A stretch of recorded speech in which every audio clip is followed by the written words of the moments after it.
Welcome to my latest case, Last Train to Blue Moon Canyon. To start, choose Junior or Senior Detective. If you're new to adventure games or need some help, click on Tutorial. As always, your mission is to solve the mystery. You're going to step into my shoes and be my eyes and ears. It will be up to you to decide my every move. Click on Next to continue. When you're in the center of a room, you can turn around in a circle to see the whole room. We'll use this room as an example. Move your cursor to the left or right edge of the screen and you'll automatically move in that direction. You can turn off this auto move feature in the Game Setup menu. A forward arrow allows you to advance in the direction you want to go. Likewise, a back arrow allows you to take a step back. Sometimes up and down arrows are available too. Give it a try. Find the forward arrow and check out my suitcase. I always carry my magnifying glass with me to scan for clues. When it turns red, I know I'm onto something. Move your mouse until the magnifying glass turns red, then click to zoom in. When you want to go back to where you came from or turn around, find where your cursor turns into an arrow at the bottom of the screen and click. Try it. When the magnifying glass turns into a question mark, you can talk to someone. When it becomes a hand, you can use it to open and close things, pick up objects, and move things around. Now turn to the right, step over to the table beside the bed, and roll your cursor over the key that's on the table.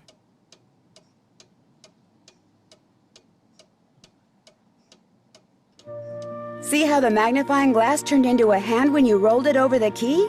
That means you can pick the key up. Click on it and see what happens. Good work! You're a natural. You just picked up the key and added it to your toolbox. To see what's in your toolbox, just click on the tool icon at the bottom of the screen, which will light up whenever you've added something new. If the All tab is active, you'll see all the objects you've collected during the game. Now click on the tab with the eye on it. When the Eye tab is active, you'll see only those objects which you might want to look at over and over again, like letters or messages. Now click on the Hand tab. When the Hand tab is active, you'll see the objects that you can use to manipulate other objects. Find the key in your toolbox and click on it.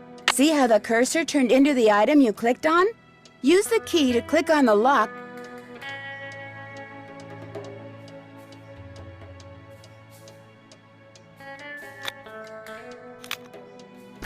To return an object to your toolbox, just click on the tool icon, then click on the Open Toolbox, and the object will go back into storage. You can close the toolbox by clicking on the square in the upper right-hand corner.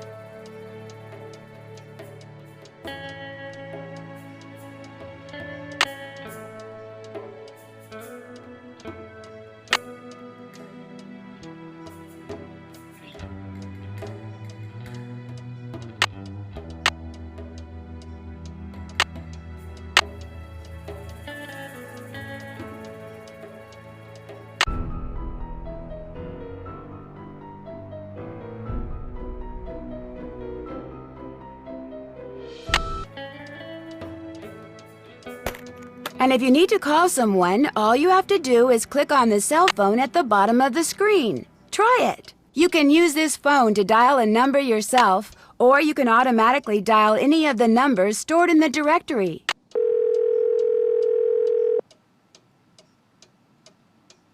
This is the Drew residence. Please leave a message at the beep. I don't need to talk to anyone at home. You can use this phone to dial a number yourself, or you can automatically dial any of the numbers stored in the directory. You can also take pictures with your cell phone. Just click on the Cam button, aim the viewfinder at whatever you want to take a picture of, and click. To view the pictures you've taken, click on Menu, then click on View Pictures. To scroll through your pictures, use the scroll buttons at the top of the screen. To send a picture to someone, scroll to the picture you'd like to send, then click on the Send button, click on a name from your directory, then click the Send button again. The notepad at the bottom of the screen is where I keep reminders to myself.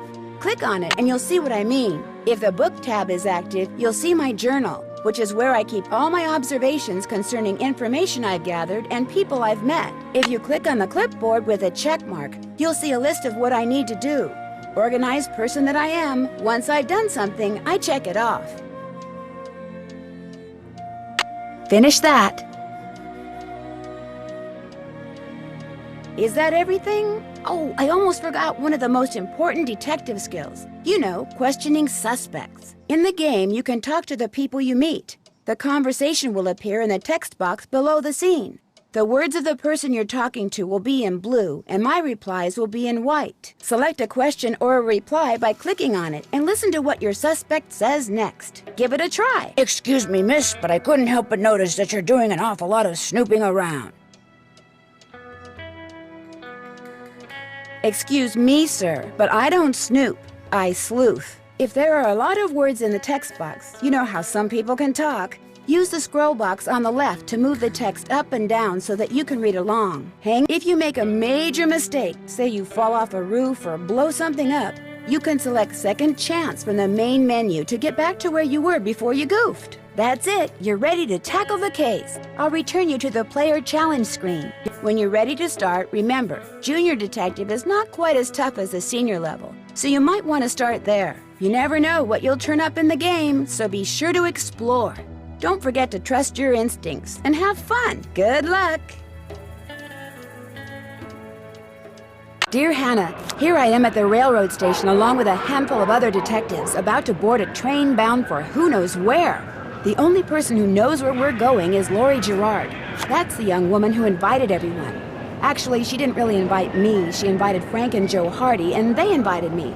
And I've always wanted to join forces with the Hardy Boys. I just hope this doesn't turn out to be another one of Lori's silly attempts to grab publicity. Some people can be a little too rich and a little too famous for their own good. All aboard! Wish me luck. Love, Nancy. Well, people, now that our little orientation tour is over, let's get started. Okay, I, again, am Lori Gerard, and the first thing I want to do is thank you all for coming. John Gray. I am so thrilled that you're taking time out from that TV show of yours to do some ghost hunting here with us. I mean, Ghost Chasers is like the best cable show ever. And Charlena Purcell. I cannot tell you how much I adore those romance novels you write. Your characters just seem so real. And all that stuff you know about the Old West, you are just awesome. And Tino Balducci. Only the most famous police detective in the country. And then there's Frank and Joe Hardy. They're amateur detectives. My dad and their dad are old friends. And you must be the other amateur detective, their friend? Natalie? Nancy Drew? Whatever. All right, I'll bet you're wondering where we're going. Well, we're going to Copper Gorge, Colorado. Why? To solve the mystery of what happened to Jake Hurley, the man who originally owned this train. Because see, one day in 1903, this train was found in a place called Blue Moon Canyon, which was out in the middle of the Nevada desert. Only the engineer was on board, and he was dead. As for Jake Hurley, he had disappeared from the face of the earth. Oh, and two more things. Before he disappeared, Jake was rumored to have found the richest gold mine in the world. And the train he owned, this train, his wife Camille died on it while they were going to the gold fields. It was rumored to be haunted. She's gone. Oh my gosh. What in the world? What the? Hey, what's going on?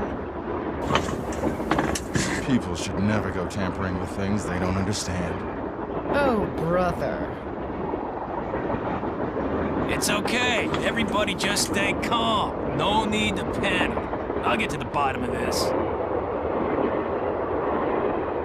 Well, Nancy, you're up on all that social etiquette stuff. What are you supposed to do when your hostess vanishes into thin air?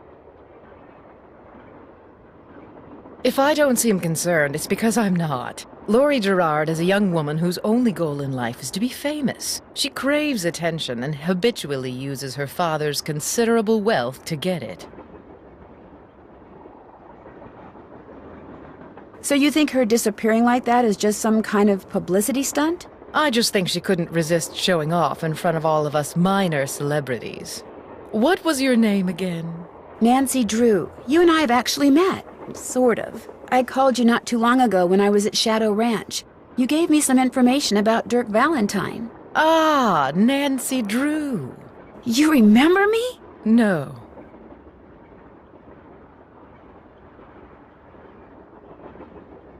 What else do you know about Jake Hurley? Psst! Nancy! Come here. Excuse me for a second.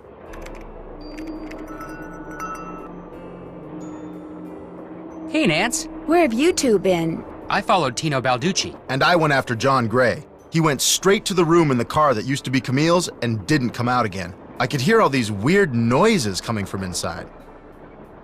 Any idea what he was doing? I was just about to go in, but the next thing I know, Joe's got my arm in a vice grip and is dragging me back here, babbling about how Balducci's our guy. He found something on the floor right where Laurie was standing when the train went dark. I saw him pick it up and put it in his pocket. Then he left.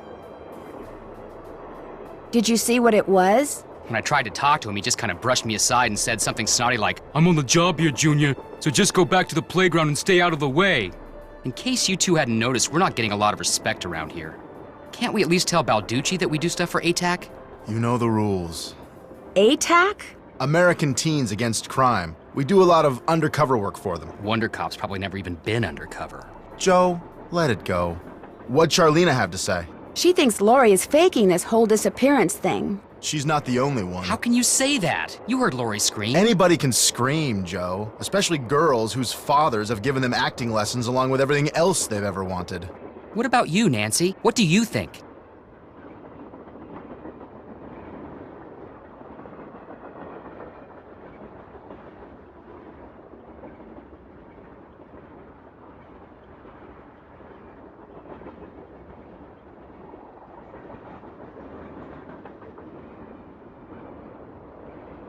I kind of agree with Frank. You've got to be kidding.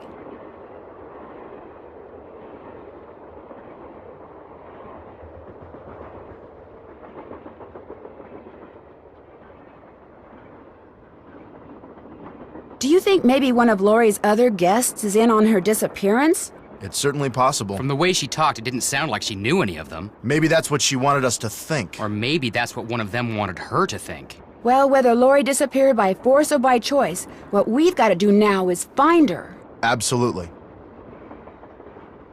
See you in a bit. If you need anything, just let us know.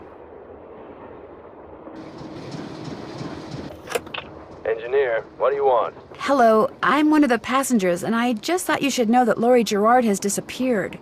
So?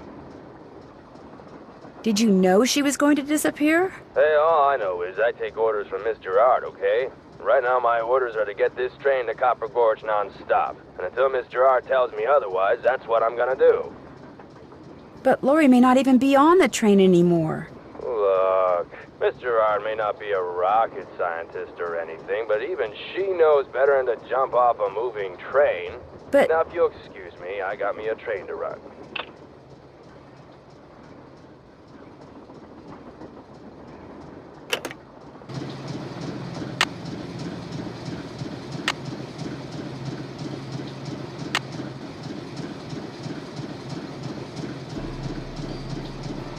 This door goes outside. Opening it now would not be a good idea. Looks like some sort of steam valve. Uh-oh, that doesn't look good.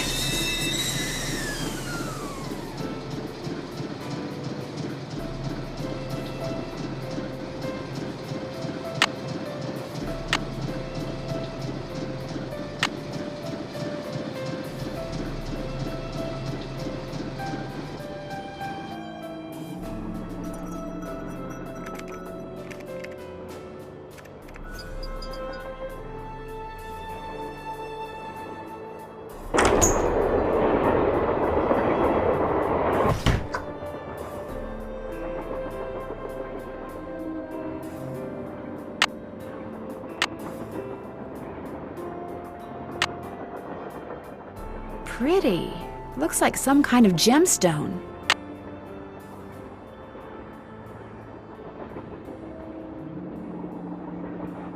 This must have been the sleeping car.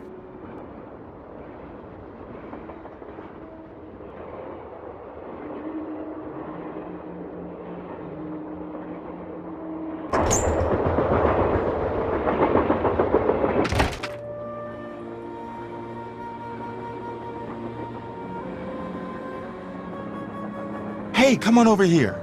Hi, you're that Nancy person. How you doing? John Gray.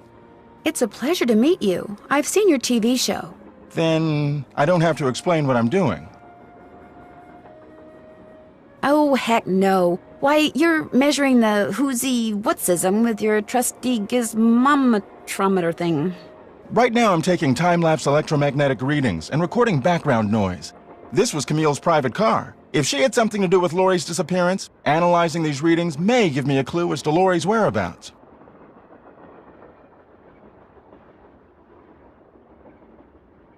Are you saying that Camille's ghost kidnapped Lori? What to most people are ghosts are actually temporary distortions in local electromagnetic fields caused by the presence of residual psychic energy generated by the person or persons who frequented that particular locale. That's my working theory, at least. That's a little hard to swallow.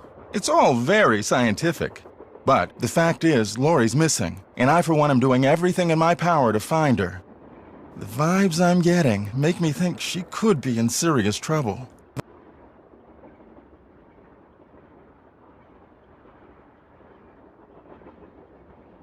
Charlena Purcell thinks Lori is just playing some kind of joke on us. Charlena Purcell writes romance novels. End of comment. Thanks for the chat. Goodbye.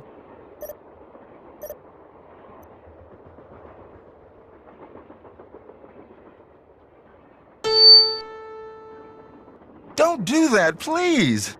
Those microphones I set up over there are very sensitive. Just about took out my eardrums.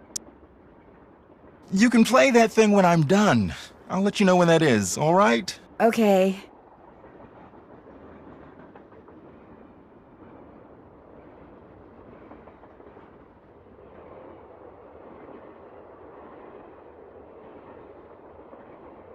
It's locked.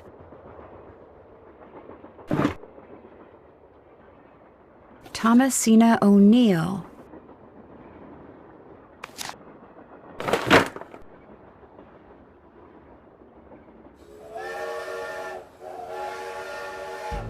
I wonder what's under here, and what the deal is with those weird-looking bolts.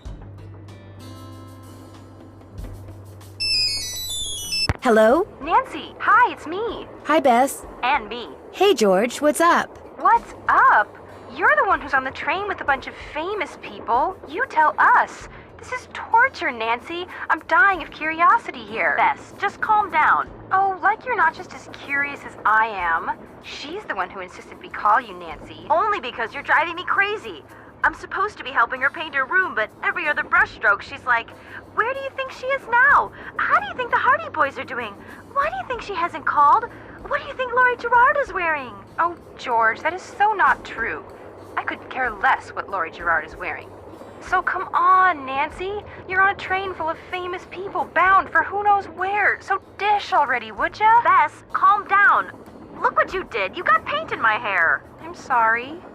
You know, actually, that looks kind of cool. Nice try, Bess. No, really. You're just saying that because you're afraid I'll bail and you'll wind up having to paint this dump all by yourself. George, I kid you not. You should seriously think about doing some major highlights in that color. What color is it? Adobe beige. Nice try, Bess. What's going on, Nan? Our hostess has disappeared. What do you mean, disappeared? I mean, the train went into a tunnel, everything went dark, and when the train came out of the tunnel, no Lori. She just disappeared. Publicity stunt. My thoughts exactly. Remember the time she was allegedly kidnapped from her Vegas hotel room? Yeah, the guy across the hall just happened to have a camera and got it all on tape. It made the evening news in practically every city in the country. And then there was her daring escape the next morning. Only it turns out she faked the whole thing. Of course, she claims her ex-boyfriend faked it to get back at her. She thought she was really being kidnapped. Like anybody believes that. Sounds to me like somebody has been spending a lot of time reading the tabloids. George has. Very funny. So what else is going on? Before she disappeared, Lori told us that the purpose of this train trip is to find out what happened to Jake Hurley, the train's original owner. Was he murdered or something? No one knows. He was married to a woman named Camille, but she died, and he eventually vanished while mining for gold. His train was found abandoned in Blue Moon Canyon, Nevada, with no one on board but his dead engineer. Whoa, spooky. Have any theories? Not yet, But the train is also rumored to be haunted by his dead wife. So first Hurley's wife dies, then Hurley vanishes, then the engineer dies, then Laurie vanishes. A pattern, maybe? Bess, do us all a favor and leave the detective work to Nancy, okay?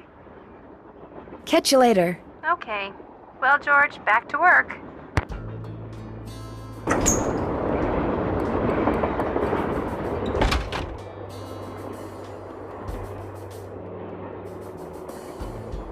Hey, Nancy, right? That's right, Nancy Drew. Amateur detective, huh? Ever thought about becoming a real detective? You know, like me? You mean become a police detective? No, I never have. It's a great job, you know. I love it. You, heard about those bank robberies I solved, right? Yes, I sure did. Baffling case. Two-man team at 17 banks in 3 states in 5 days. FBI had no idea who the perps were. But after forcing their vehicle to a stop, confronting them, despite the fact that they were armed and giving chase, I single-handedly made the collar. I heard all they had was a plastic knife from a carry-out chicken place. You heard wrong. You see, Nancy, when somebody does something really remarkable in this country, the first thing everybody else does is try to tear them down. Reporters, late-night comedians, even some of my fellow officers, all have been spreading vicious lies about me. Why? Because they've never done anything remarkable in their sorry little lives, and they're jealous. Anyway, you should look around in here. Lots of interesting stuff. This was Jake's private car, you know.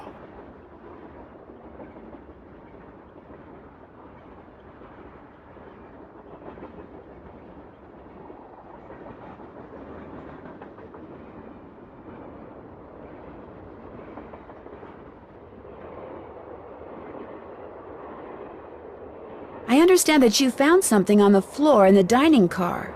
Yeah, at first I thought it was an old coin, but it turned out to be some kind of slug. Where do you think it came from? Probably been lying there for 100 years. May have served a purpose back then, but now, worthless. What are you going to do with it? Well, I'll tell you what. Here, keep it. Wear it around your neck or something. That way, when people ask you where you got it, you can tell them Tino Balducci gave it to you. The Tino Balducci. Oh, thank you. What else can I do for you? Hope I didn't take up too much of your time. Don't mention it.